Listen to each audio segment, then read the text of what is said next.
To this tutorial on news package B-roll for Shawnee Extra.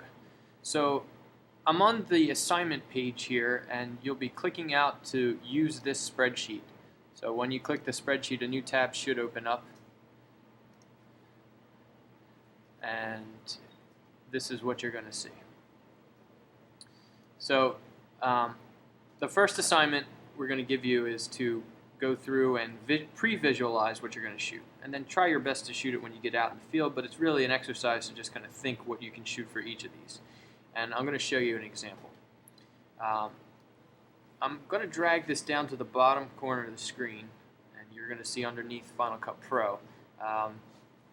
What I'm showing you is last year's Best in School news package, or sports news package, produced by Brian Pomerisi and Lauren Holston. Now this one is interesting. I'll go back to the checklist so I can have it up in the corner of my screen. And if I click into Final Cut Pro, it kind of obscures this, but I can still scroll back and forth down here to like scroll through the list. So you might have to arrange it so it works for you, but this is a quick way to have this open and be able to arrange things on the timeline. Because what we're looking for is to have all of these shots in order on our timeline, and that's in the directions. So when we're talking close-ups, if you look here at the front, close-ups cut off part of the whole. So here's an object. If it was a human, remember when we shoot humans, we put the eyes and the lips on the third line and cut off the top and the bottom, the top of the head and the bottom of the chin. But here we have some objects. This is an interesting one.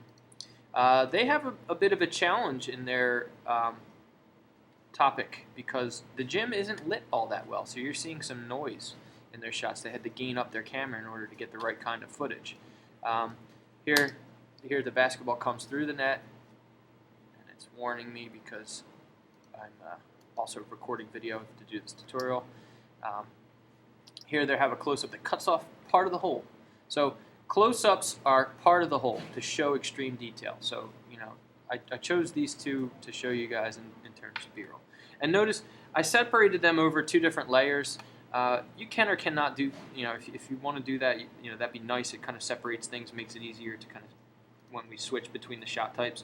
So there's the two close-ups at the front of the timeline. It's to be in order according to this spreadsheet in a new sequence. So here you see the whole sequence, and then here we have two different sequences of B-roll footage. One per interview is what you're required to shoot. So here is a close-up that fills the frame. So close-ups that fill the frame do not have any space anywhere outside of the frame. None.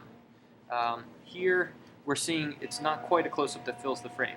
So if I was to double-click on this and go into motion, this has actually been scaled up by Brian, the producer.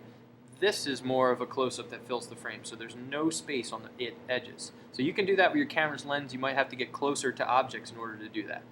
Filling the frame really focuses the audience's attention, and it makes things interesting, and it cuts out unnecessary stuff in the shot.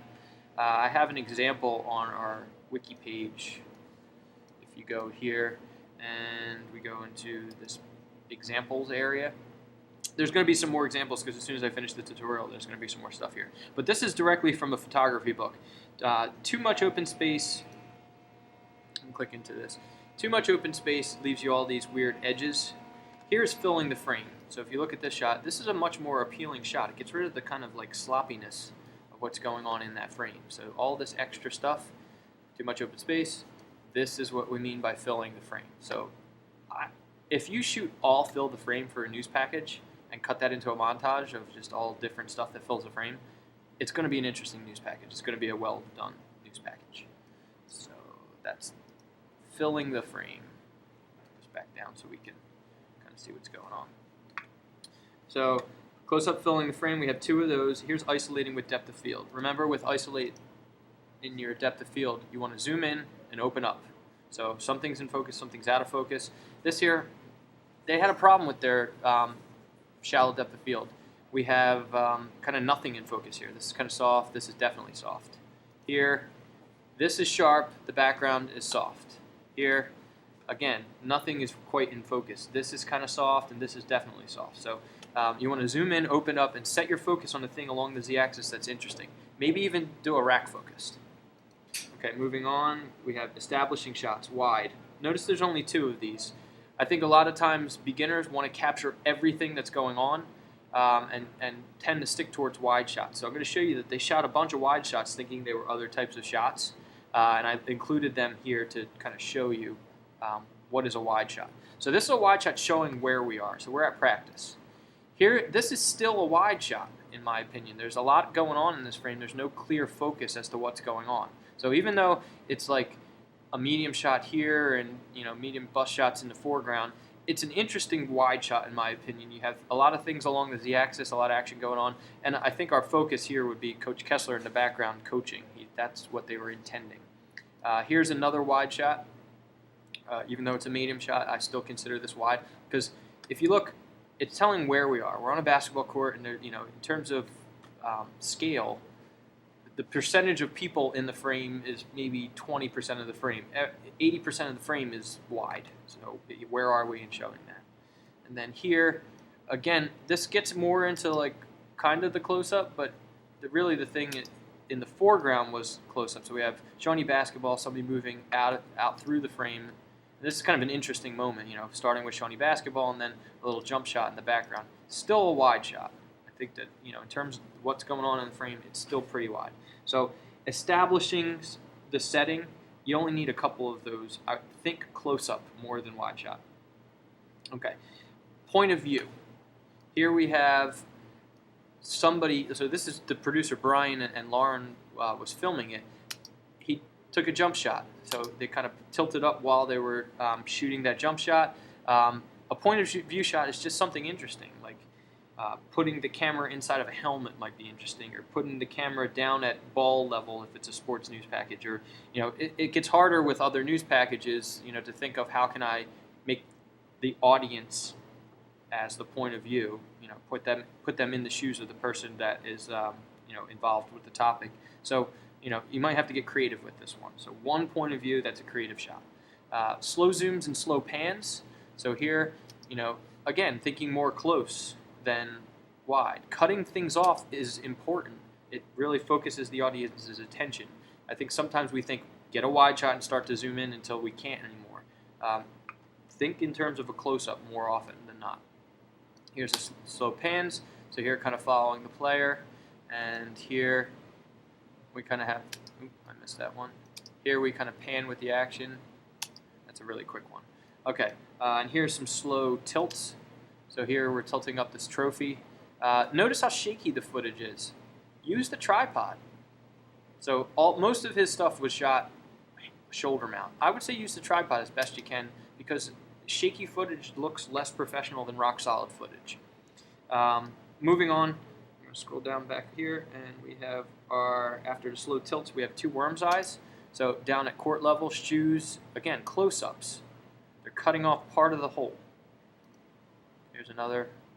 And then bird's eye, or extreme down angle. Now, I would recommend for these guys, like here's like an extreme down angle looking through the trophy case, and here's one looking down at the court. Try to get up higher if you can, or try to extremely tilt down, almost looking directly at the floor. Again, it's just an interesting angle to show your audience. And then I think they left this on the timeline because this was a nice little jump shot. So if there's any interesting moments that you catch, cut those out and put them into the B-roll checklist so that you have them to go back into the edit. And then one last thing, I wanted to just show you how he cut one of these sequences together. So here's our extreme down angle, but this is the point of view shot and a couple of close-ups that are used to kind of like tell a story like throughout a shot. So it's visual storytelling, I think, at its best. And this is stuff that they rearranged and shot. It wasn't on a day of a practice. They shot it all out of order. They kind of produced it and didn't have this. These aren't basketball players. This is the actual people who produced the news package that did this. So here we see the trophy case. Here's that little close-up, and then you go cut to the point of view, and then another close-up, and now another close-up. When you're cutting B-roll together on a timeline, a short sequence of multiple shots is much better than one long sequence of shots. So here we're just sitting here, we're staring, we're watching the shots moving, we're listening to Kessler talk. I think, here we go, wide, wide, wide, all in a row here. it looks more jump cut-ish when you're all at the same scale in this wide perspective. When you cut to these types of close-ups, it gives you options as the editor. So think more close-up than not. And in terms of B-roll, we're looking for the entire checklist on the timeline in order on the due dates.